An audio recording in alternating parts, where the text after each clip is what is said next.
ovaries secrete two hormones called oestrogen and progesterone. तो यहाँ पे देखेंगे सबसे पहले कि ओवरीज क्या होती हैं।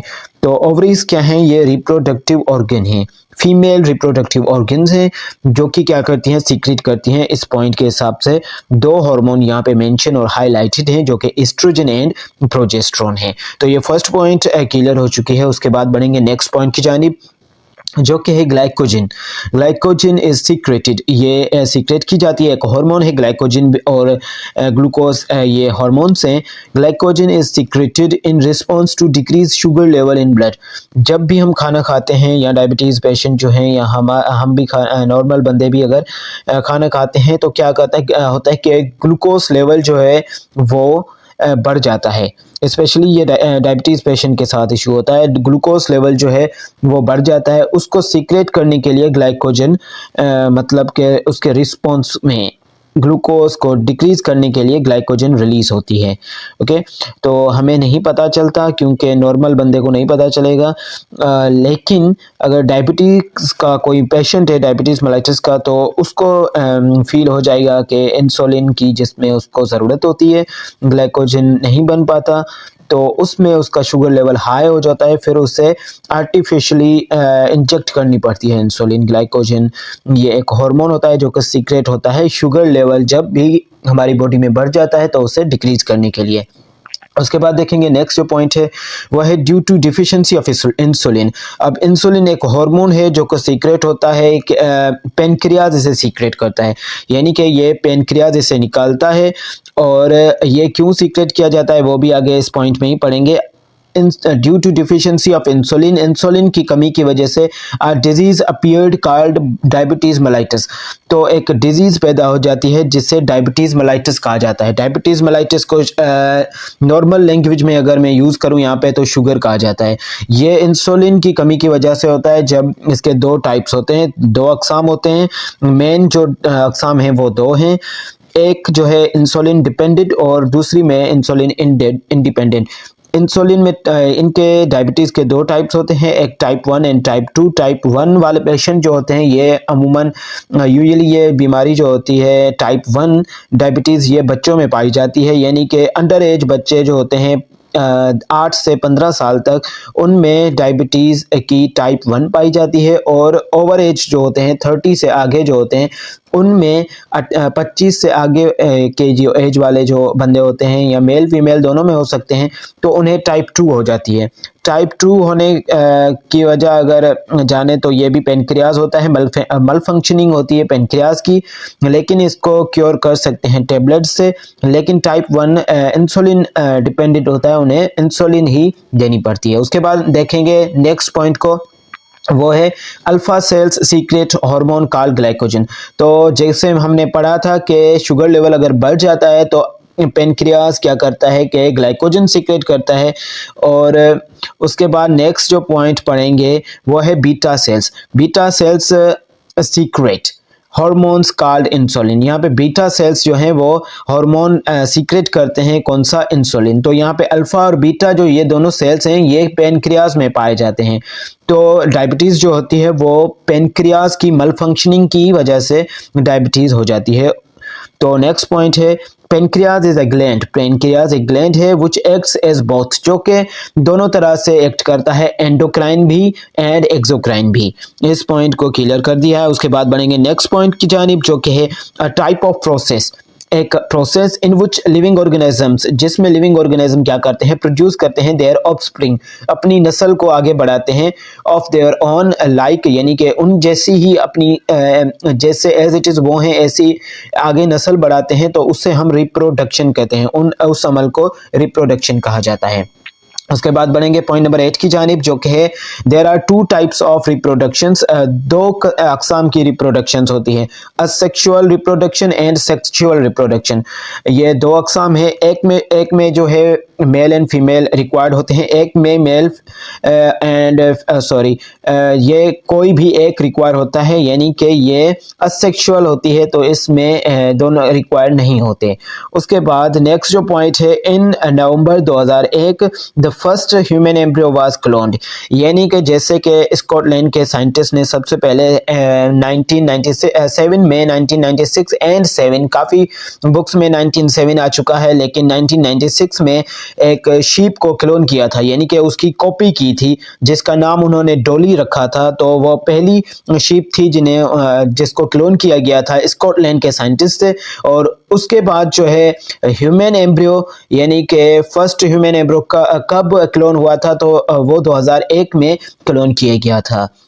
उसके बाद बढ़ेंगे नेक्स्ट पॉइंट की जानिब, the periodic discharge of blood, यानी कि पीरियडिक डिस्चार्ज, ब्लड का, खून का डिस्चार्ज होना, और ब्रोकन टिश्यूज, जो ब्रोकन टिश्यूज, टूटे हुए टिश्यूज, एंड अनफर्टिलाइज्ड एग, यानी वो एग जो कि फीमेल्स में पाया जाता है, ओवरीज सीक्रेट ओवरीज में बनता है, वो अगर अनफर्टिलाइज्ड है, यानी फर्टिलाइजेशन का प्रोसेस नहीं हुआ, थ्रू वजाइना, यानी कि वजाइना के थ्रू अगर पीरियडिक डिस्चार्ज होता है ब्रोकन टिश्यूज का और एंड एग का जो कि अनफर्टिलाइज है, उसे क्या कहा जाता है, उसे मेंस्ट्रुअल साइकिल कहा जाता है।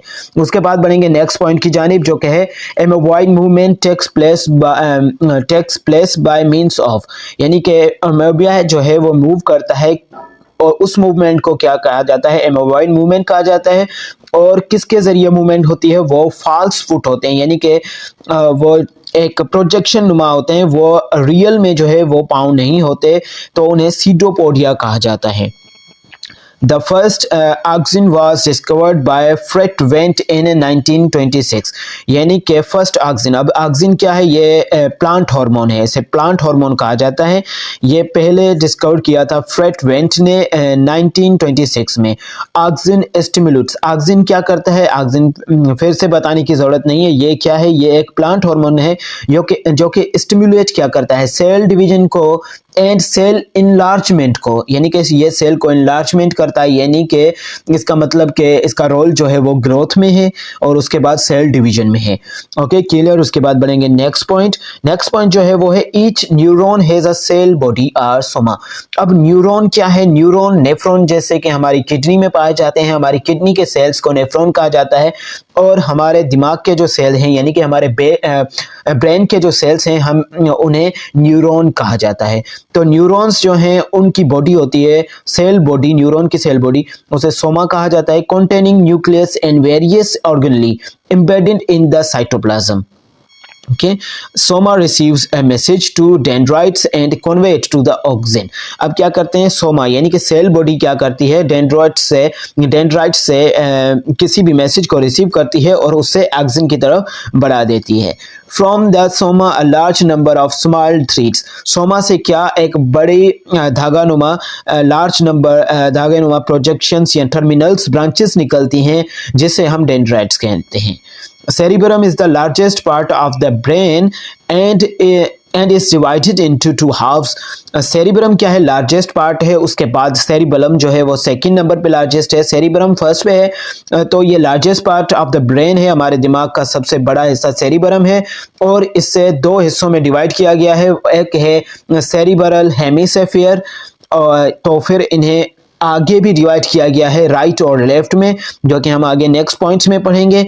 उसके बाद है ऑक्सीटोसिन। ऑक्सीटोसिन क्या होता है, ऑक्सीटोसिन एक हार्मोन है, इसे लव हार्मोन भी कहा जाता है।